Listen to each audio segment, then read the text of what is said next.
Hello, this is the drawing tutorial where we're going to explore all the parameters here in the drawing tab, or most of them. By default, you have lines, base, and visible turned on.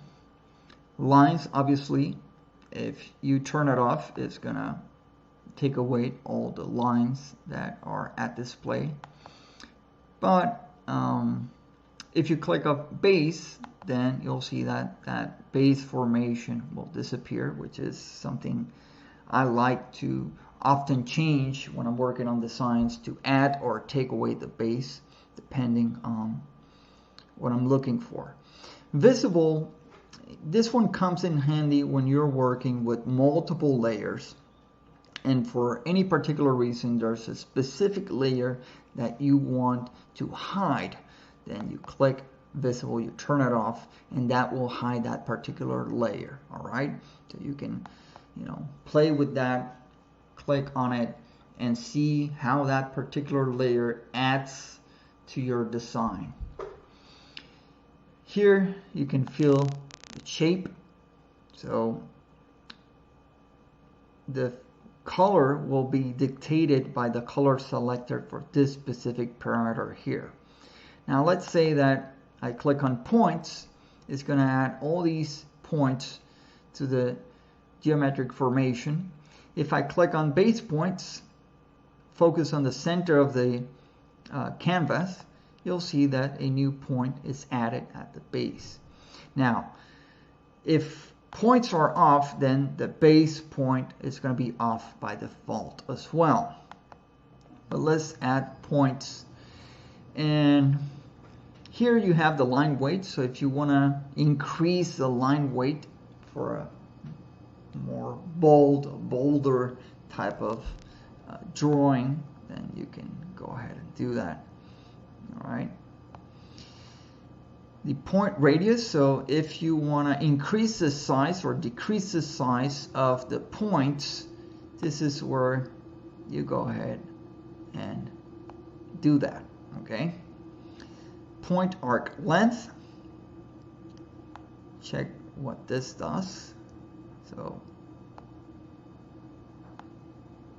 it's going to go and change the arc length of each point. Now, this specific one, the point arc angle, creates a very cool effect for each point. Let's see what that happens. So even though we're in the drawing tab, you're getting an animation effect by just tweaking around the point arc angle, right? As long as the points are, the length is decreased, then you'll be able to get an effect like this, right? But if the points are closed and I move this around, nothing is going to happen. Point image, this is one of the newest features added to OmniGeometry, and there's a whole video on that made by Zachary, so check that video out to learn how to add point images.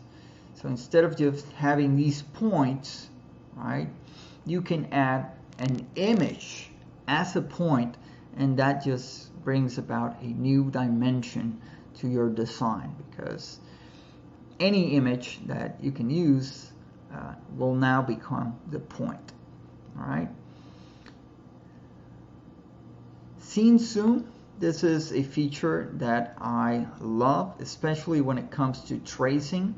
So if I'm using the animation and tracing feature, I can use the scene zoom, and it will kind of enhance that tracing effect.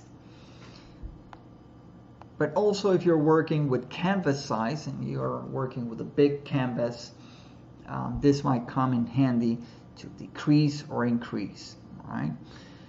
Layer opacity, that's pretty self-explanatory. Trace opacity as well, and trace blend mode. Okay, you have different settings here. I invite you to work with each and every one of them to see the effect it has. All right, so that's the drawing tutorial. I'll see you in the next one.